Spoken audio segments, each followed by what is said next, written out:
Al-Iman TV, sarana penyubur keimanan. Bismillahirrahmanirrahim. Assalamualaikum warahmatullahi wabarakatuh. Innal hamdalillah nahmaduhu wa nasta'inuhu wa nastaghfiruh wa na'udzu billahi min shururi anfusina wa sayyiati a'malina. Man yahdihillahu fala mudilla lahu wa man yudlil fala hadiya lahu. Wa asyhadu an la ilaha illallah wahdahu la syarika lah wa asyhadu anna Muhammadan abduhu wa rasuluh. Ya ayyuhalladzina amanu taqullaha haqqa tuqatih wa la tamutunna illa wa antum muslimun. Ya ayyuhan nasu taqu rabbakumul ladzi khalaqakum min nafsin wahidah wa khalaqa minha zawjaha wa batha minhuma rijalan katsiran wa nisaa wattaqullaha alladzi tasaaluna bihi wal arham innallaha kana 'alaikum raqiba. Ya ayyuhalladzina amanu taqullaha wa qulu qawlan sadida yuslih lakum a'malakum wa yaghfir lakum dhunubakum wa man yuti'illaha wa rasulahu faqad faza fawzan 'azima. Amma ba'du, fa inna asdaqal hadithi kitabullah wa khairal hadyi hadyu Muhammadin sallallahu alaihi wasallam wa syarrul umuri muhdatsatuha wa kullu muhdatsatin bid'ah wa kullu bid'atin dhalalah wa kullu dhalalatin finnar. Ma'asyiral muslimin, ma'asyiral muslimin, pemirsa Radio Al-Iman dan pendengar Radio Al-Iman dan pemirsa TV Al-Iman rahimakumullah. Alhamdulillah kita bisa melanjutkan kajian kita dan masih berkaitan dengan ibadah haji dan umroh, dan sekarang adalah pembatal haji dan umroh. Pembatal haji dan umroh. Pembatal haji dan umroh itu ada kaitannya dengan pembahasan rukun haji dan umroh. Jadi pada pertemuan yang lalu baik haji maupun umroh itu ada rukun-rukunnya, ada sunnah-sunnahnya, ada wajib-wajibnya. Atau kalau diurut dari bawah, dari yang paling pokok, yang paling tinggi, yaitu rukun-rukunnya, kemudian wajib-wajibnya, dan sunnah-sunnahnya haji dan umroh. Sudah kita pahami. Nah, ada kaitannya pembatal haji dan umroh dengan pembahasan itu gitu. Tapi kita langsung saja insya Allah sambil kita nanti akan mendapatkan pelajaran, mengingat kembali pelajaran yang lalu. Apabila ada orang yang melakukan ibadah haji atau umroh, mulainya kan di mikot ya, mulai di mikot, belum selesai lalu terjerumus di dalam pembatal, maka amalan ibadah itu batal. Atau belum terjerumus, belum selesai terus melakukan di antara pembatal-pembatal itu, maka haji dan umrohnya tidak sah. Apa saja pembatal haji? Pembatal haji hanya salah satu dari dua. Apabila melakukan salah satu dari dua, maka hajinya batal. Yang pertama adalah hubungan suami istri. Hubungan suami istri. Jadi waktunya tidak boleh berhubungan suami istri. Itu kalau sampai melakukan batal. Nah, waktunya tidak boleh. Itu kapan? Kalau sampai di waktu tidak boleh ini melakukan hubungan suami istri, maka hajinya batal. Yaitu mulai dari mikot tatkala dia sudah masuk ibadah haji. Masuk ibadah haji ya mengucapkan talbiyah, labbaik Allahumma hajjan atau labbaik Allahumma umratan wa hajjan. Ya intinya di mikot, begitu dia mulai, maka sejak itu sampai selesai tawaf ifadah, sampai selesai tawaf ifadah. Tawaf ifadah termasuk rukunnya haji ya. Sampai selesai tawaf ifadah, sampai selesai haji, gampangnya, sampai selesai rukunnya haji, gampangnya begitu. Nah, maka tidak boleh. Jadi coba kita perhatikan tanggal 9 wukuf di Arafah. Tanggal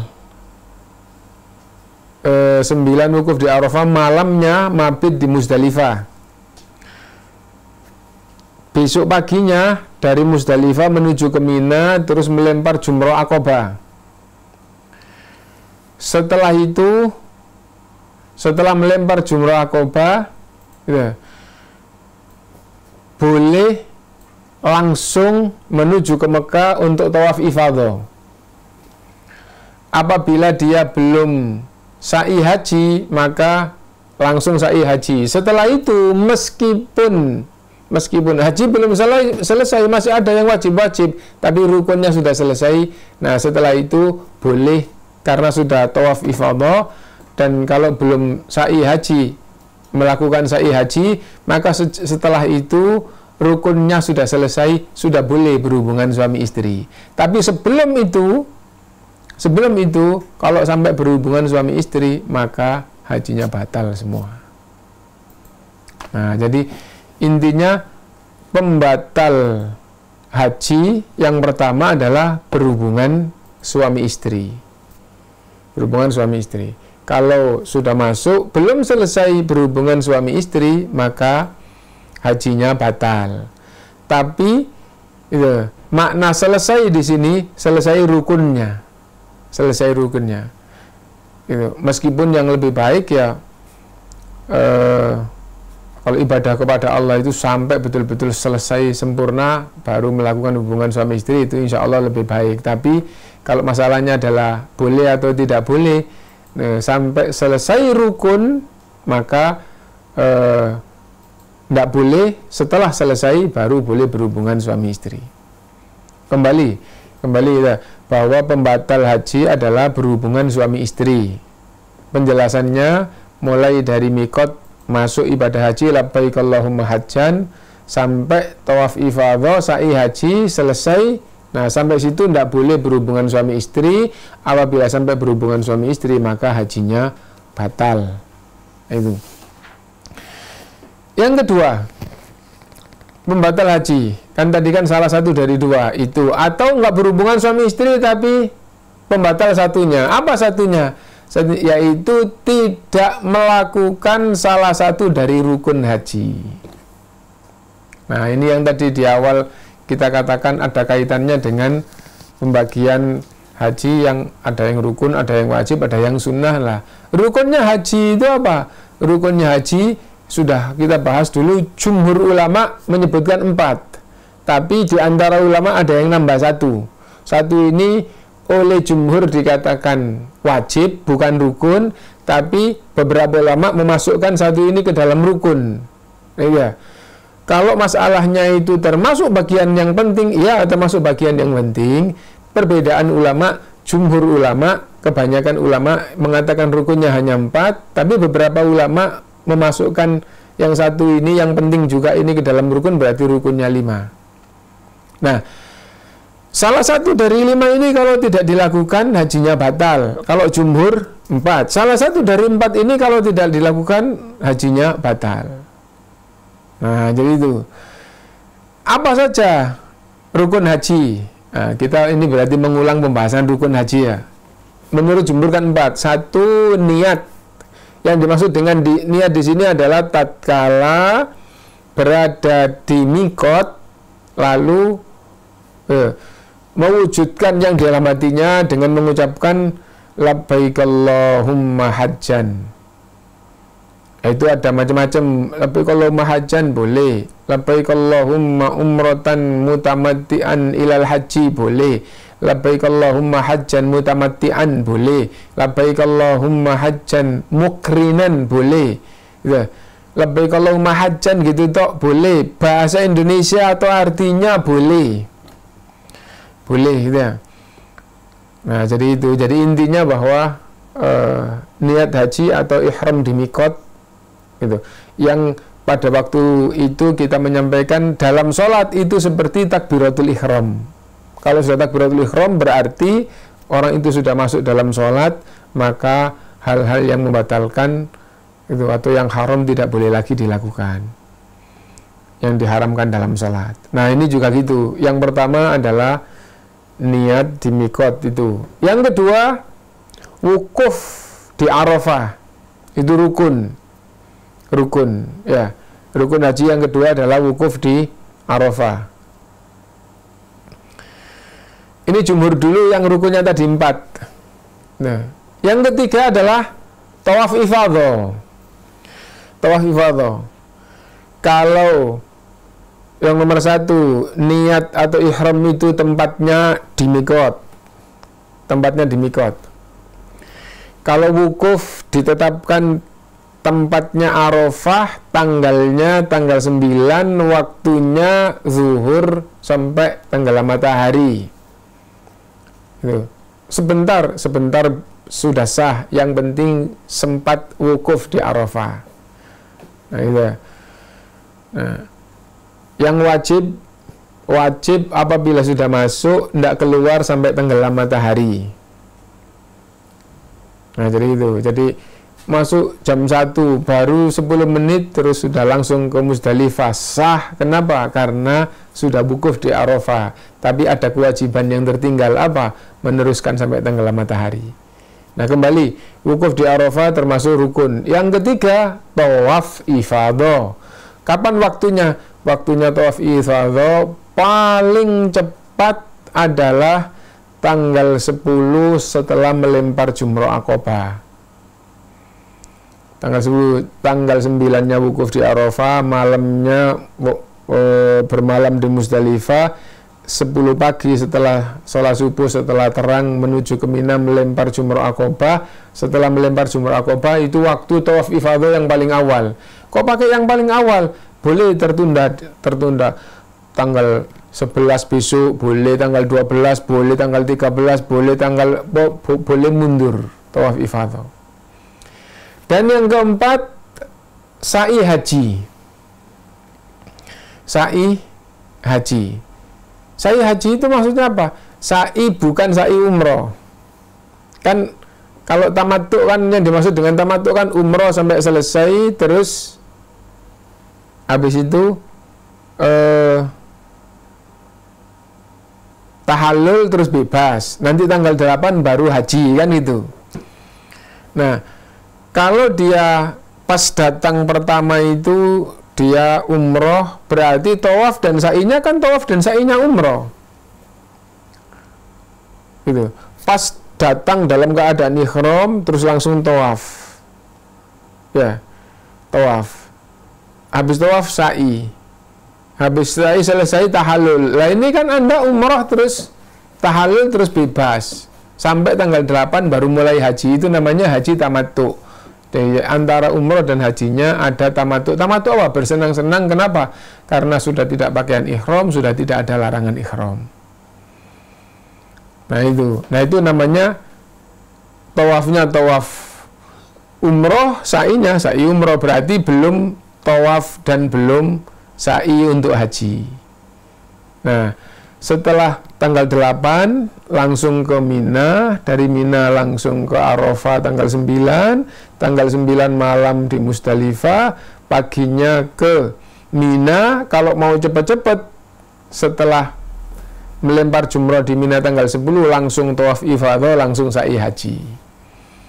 Nah, setelah itu berarti rukunnya sudah selesai.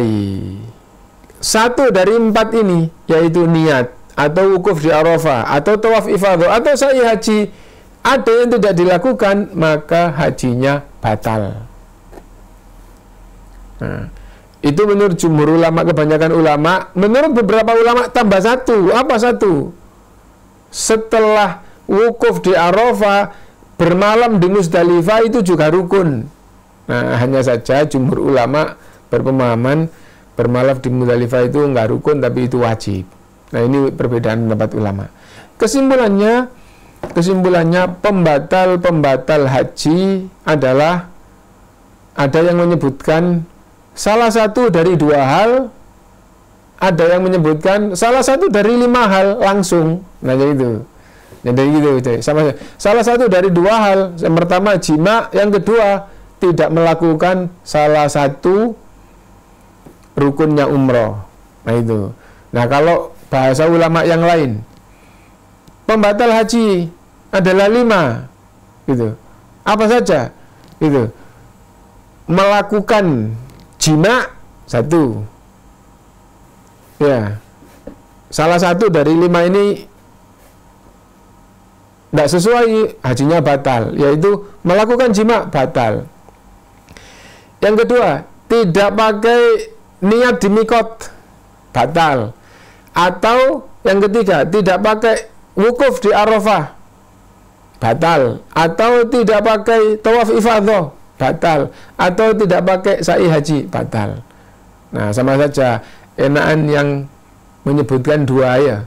Pembatal haji adalah 1 jima, yang kedua meninggalkan salah satu rukun haji. Nah, itu pembatal haji. Sekarang pembatal umroh. Pembatal umroh pembahasannya sama, yaitu itu pembatal umroh.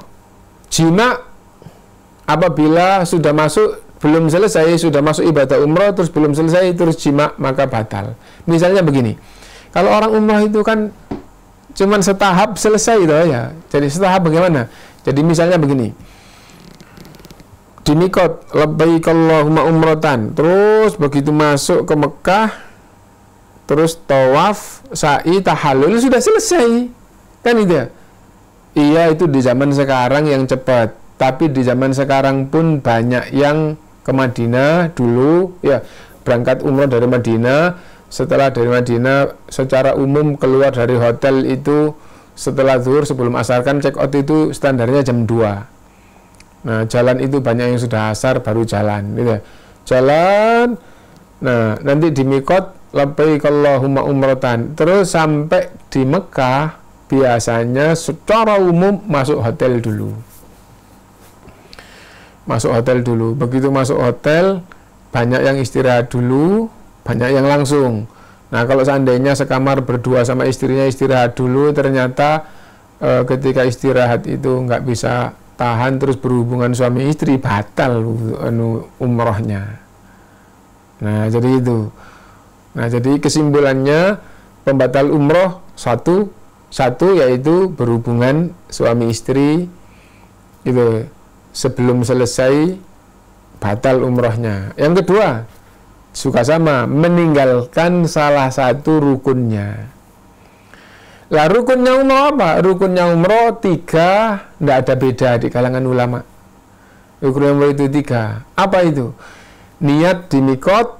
Niat di mikot itu labbaik Allahumma umrotan. Nah, tidak pakai gitu ya berarti tidak sah, berarti Anda tidak umroh, kan gitu. Yang kedua, tawaf. Yang ketiga, sa'i. Cuma 3 itu rukunnya. Nah, itu. Nah, jadi ditambah jima sebagai pembatal, berarti jima membatalkan umroh. Yang kedua, tidak melakukan salah satu dari rukun. Atau dengan bahasa ulama yang lain, pembatal umroh langsung 4. Apa? Melakukan jima sebelum selesai.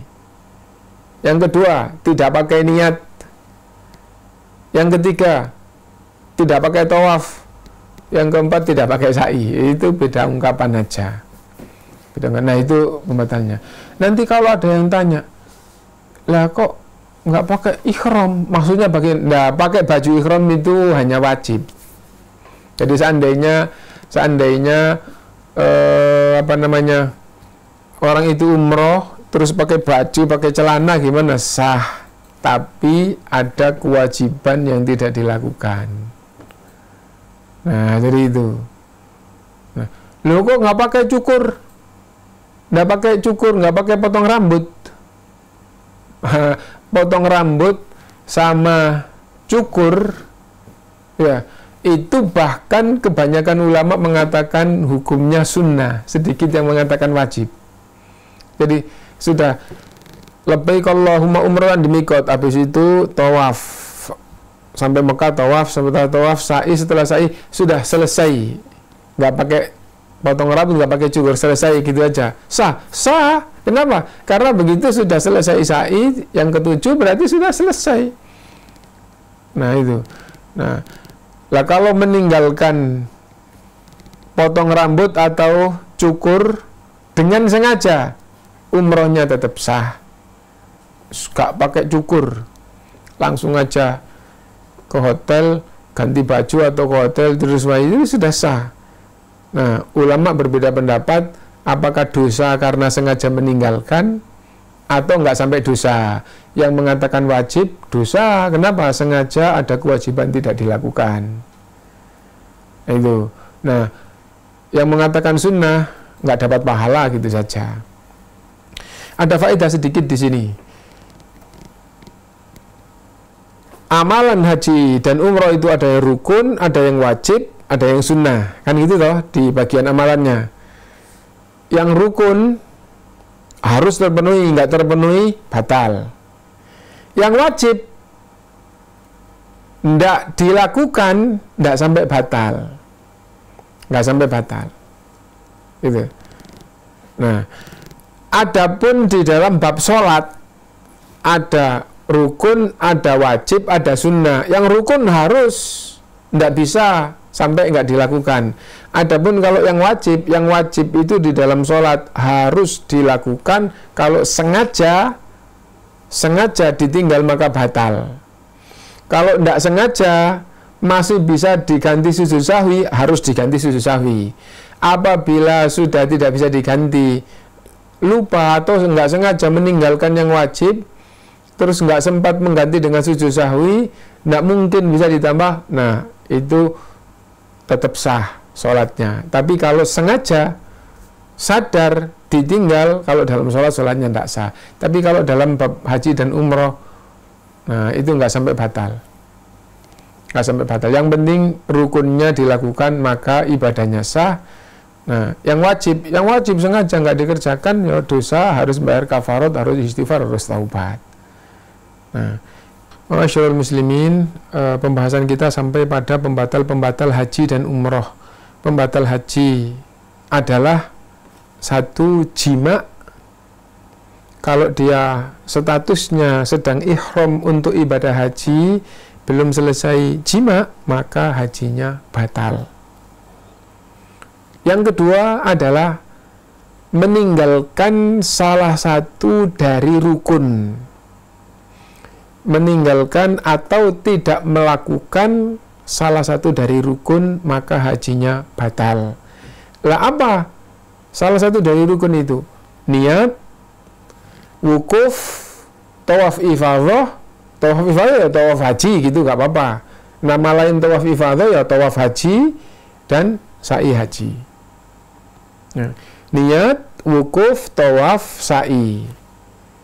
Nah, dan untuk tawaf dan sa'i, ada tawaf dan sa'inya umroh, ada tawaf dan sa'inya haji. Kalau hajinya tamattu itu kan ya umroh ya haji, maka sekali berangkat ya harus tawaf dan haji untuk umroh, dan tawaf dan haji untuk haji. Tawaf dan sa'i untuk haji. Nah, yang kedua, pembatal umroh satu, jima. Jadi sebelum selesai belum selesai kok jima, maka umrohnya batal. Yang kedua, meninggalkan atau tidak melakukan salah satu dari rukun umroh. Lah rukun umroh itu 3. 1, niat, tawaf, sa'i. Kalau salah satu dari 3 ini nggak dilakukan, ya berarti umrohnya batal, nggak umroh. Nah itu. Misal gitu. Mahasiswa Madinah pergi ke Mekah, atau penduduk Madinah pergi ke Mekah, atau orang yang kerja di Madinah pergi ke Mekah, nggak niat umroh, kan nggak niat umroh gitu ya. Nah terus sampai di sana tawaf terus sa'i, itu bukan umroh. Kenapa? Karena kamu nggak pakai niat. Nah jadi itu. Jadi kesimpulannya pembatal umroh adalah 1, jima. Yang kedua, meninggalkan salah satu dari rukun umroh. Nah, rukun umroh itu apa? Rukun umroh itu 3, niat, tawaf, sa'i. Mungkin itu yang bisa saya sampaikan. Subhanakallahumma bihamdika asyhadu an la ilaha illa anta astaghfiruka wa atubu ilaik. Walhamdulillahirabbil alamin. Al Iman TV, sarana penyubur keimanan.